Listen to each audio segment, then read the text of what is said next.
ಪ್ರಧಾನಿ ನರೇಂದ್ರ ಮೋದಿಯವರಿಗೆ ಇವತ್ತು 75ನೇ ಹುಟ್ಟುಹಬ್ಬ. 75ನೇ ಹುಟ್ಟುಹಬ್ಬ ಎಂಥವ್ರಿಗಾದರೂ ವಿಶೇಷ, ಪ್ರಧಾನಮಂತ್ರಿಗಳಾದ ಮೇಲೆ ಇನ್ನೂ ವಿಶೇಷ. ಮಧ್ಯಪ್ರದೇಶದಲ್ಲಿದ್ದರು, ಬೇರೆ ಬೇರೆ ಯೋಜನೆಗಳ ಲೋಕಾರ್ಪಣೆ, ಗುದ್ಲಿ ಪೂಜೆ ಅವುಗಳಲ್ಲಿ ಭಾಗವಹಿಸಿದರು. ದೇಶದ ಅತಿ ದೊಡ್ಡ ಜವಳಿ ಪಾರ್ಕ್ ಒಂದಕ್ಕೆ ಅಡಿಗಲ್ಲು ಹಾಕಿದ್ರು. ಹೆಣ್ಣು ಮಕ್ಕಳ ಆರೋಗ್ಯ ತಪಾಸಣೆಗಾಗಿಯೇ ಒಂದು ವಿಶೇಷ ಯೋಜನೆಯನ್ನು ಶುರು ಮಾಡಲಾಗಿದೆ. ಅದಕ್ಕೆ ಚಾಲನೆ ಕೊಟ್ಟರು. ಸ್ವಸ್ಥ ನಾರಿ ಸಶಕ್ತ ಪರಿವಾರ ಅನ್ನುವಂಥ ಯೋಜನೆ ಇದು. ವೇದಿಕೆ ಮೇಲೆ ಮಾತಾಡ್ತಾ ಅದನ್ನೇ ಹೇಳಿದ್ರು ಅವರು. ದೇಶದ ಖಜಾನೆ ಇರುವುದೇ ನೀವು ಸ್ವಸ್ಥರಾಗಿರಲಿ ಅನ್ನೋ ಕಾರಣಕ್ಕೆ ಡಾಕ್ಟರ್ ಏನೇನು ಟೆಸ್ಟ್ ಹೇಳ್ತಾರೋ ಎಲ್ಲ ಟೆಸ್ಟನ್ನು ಮಾಡ್ತೀವಿ, ಉಚಿತವಾಗಿ ಔಷಧಿ ಕೊಡ್ತೀವಿ, ₹1 ಕೊಡಬೇಕಾಗಿಲ್ಲ ಅನ್ನುವ ಕರೆಯನ್ನು ಮಹಿಳೆಯರಿಗೆ ಕೊಟ್ಟರು. ಸೇವಾ ಪಾಕ್ಷಿಕಕ್ಕೆ ಕರೆ ಕೊಟ್ಟರು. ಎಲ್ಲ ಆಯಿತು. ಆಪರೇಷನ್ ಸಿಂಧೂರದ ಬಗ್ಗೆ ಮಾತಾಡಿದ್ರು. ಸಿಂಧೂರ ಅಳಿಸಿದವ್ರನ್ನ ಏನು ಮಾಡಿ ಹಾಕಿದ್ದೀವಿ ಅಂತ ಪಾಕಿಸ್ತಾನದಲ್ಲಿ ನಿಂತ್ಕೊಂಡು ಮಾತಾಡ್ತಿದ್ದಾರೆ ನೋಡಿ ಈಗ ಅಂತಂದರು. ಮಹಿಳೆಯರಿಗೆ ಕರೆ ಕೊಡೋದಕ್ಕೊಂದು ಕಾರ್ಯಕ್ರಮ. ಏನು ಮಾತಾಡಿದರೆ ಕೇಳಿಸ್ಕೊಳ್ಳಿ ಒಂದ್ಸಲ. आज देश मां भारती की सुरक्षा को सर्वोच्च प्राथमिकता देता है।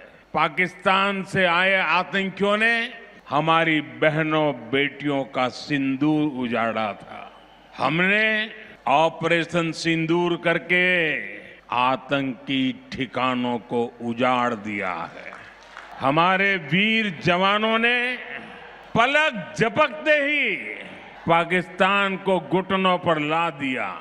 अभी कल ही देश और दुनिया ने देखा है, फिर एक पाकिस्तानी आतंकी ने रो रो कर अपना हाल बताया है। साथियों, ये नया भारत है। ये किसी की परमाणु धमकियों से डरता नहीं है। ये नया भारत है,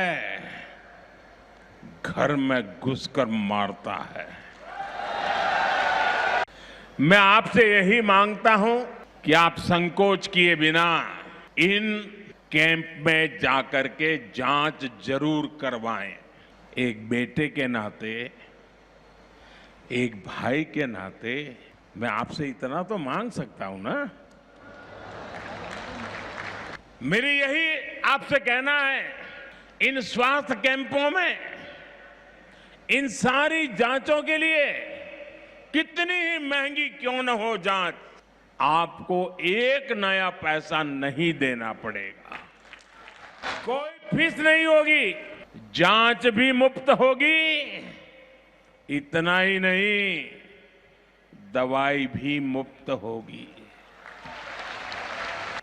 आपके उत्तम स्वास्थ्य से सरकारी तिजोरी की ज्यादा कीमत नहीं है। ये तिजोरी आपके लिए है, माताओं बहनों के लिए है। और आगे के इलाज में आयुष्मान कार्ड का सुरक्षा कवच आपको बहुत काम आएगा। ये अभियान आज से शुरू होकर 2 अक्टूबर विजयादशमी तक विजयी होने के संकल्प के साथ 2 सप्ताह चलने वाला है। मैं फिर से एक बार देश भर की माताओं, बहनों, बेटियों को आह्वान करूंगा, आप हमेशा अपने घर परिवार की चिंता में लगी रहती है। थोड़ा समय अपने स्वास्थ्य के लिए भी जरा निकालिए। ಉಳಿದಿದ್ದೆಲ್ಲ ಆಲೋಚನೆಗಳನ್ನು ಸ್ವಲ್ಪ ಹೊತ್ತು ಪಕ್ಕಕ್ಕೆ ಇಟ್ಬಿಡೋಣ.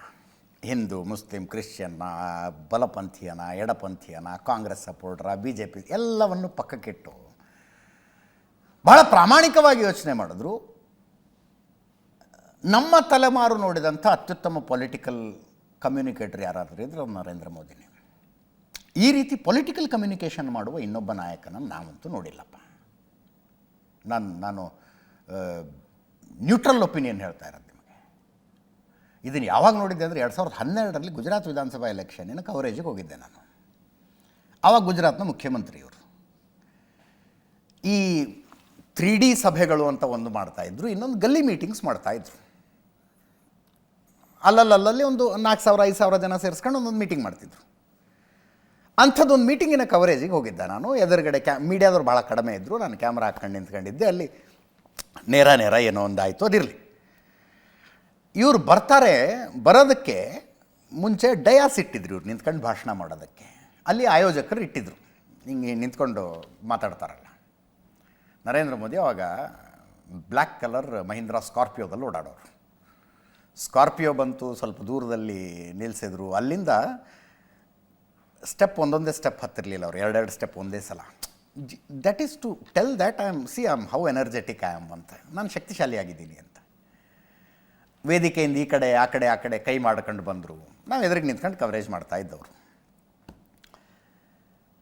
ಮೋದಿ ಈಗ ಪ್ರಧಾನಿಯಾದ ನಂತರ ಹಿಂಗೆ ಡಯಾಸ್ನಲ್ಲಿ ಇಟ್ಕೊಂಡು, ಡಯಾಸ್ ಅವ್ರಿಗೆ normally it is not comfortable. ಅವ್ರಿಗೆ ವೇದಿಕೆಯ ಮಧ್ಯಭಾಗದಲ್ಲಿ ಮೈಕ್ ಇಟ್ಟು ಅವ್ರ ಇಡೀ ಬಾಡಿ ಲ್ಯಾಂಗ್ವೇಜ್ ಜನರಿಗೆ ಕಮ್ಯುನಿಕೇಟ್ ಆಗೋ ಹಂಗೆ ಮಾತಾಡ್ತಿದ್ರು. ಈಗೇನೋ ಪ್ರೋಟೋಕಾಲು ಅದು ಇದೇನೋ ಇರಬೇಕು. ಆಯೋಜಕರಿಗೆ ಹೇಳಿ ಡಯಾಸ್ ತೆಗೆಸಿ ಪಕ್ಕಕ್ಕೆ ಇಡಿಸಿದ್ರು. ಹಿಂಗೆ ವೇದಿಕೆ ರೈಟ್ ಸೈಡ್ ಹೋಗಿ ಇಟ್ಟರು ಅವರು ಡಯಾಸನ್ನು. ಇವರು ಭಾಷಣ ಶುರು ಮಾಡಿದ್ರು. ಈ ಕಡೆ ಡಯಾಸ್ ಇತ್ತಲ್ಲ, ಡಯಾಸ್ನಿಂದ ಆ ಕಡೆ ಕೂತ್ಕೊಂಡ ಜನರಿಗೆ ಮೋದಿ ಕಾಣಿಸ್ತಾ ಇರಲಿಲ್ಲ. ಭಾಷಣ ಶುರು ಮಾಡಿ 3 ನಿಮಿಷ 4 ನಿಮಿಷಕ್ಕೆ ತಮ್ಮ ಗನ್ಮ್ಯಾನ್ಗಳನ್ನು ಕರೆದು ಅದನ್ನು ತೆಗೆದು ಪಕ್ಕಕ್ಕಿಡಿ, ಕೆಳಗಿಡಿ ಅಂತಂದರು. ತೆಗೆದು ಕೆಳಗಿಟ್ಟರು.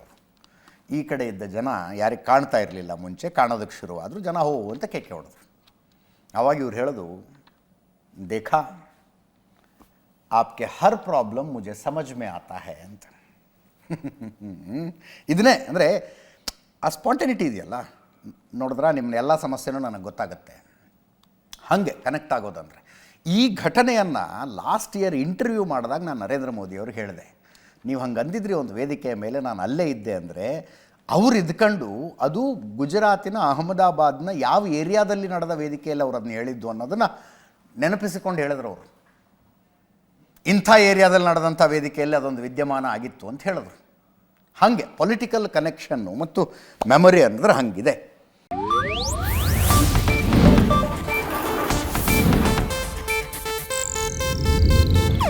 ಇದು ಏಷ್ಯಾನೆಟ್ ನ್ಯೂಸ್ ನೆಟ್ವರ್ಕ್ ಪ್ರಸ್ತುತಿ.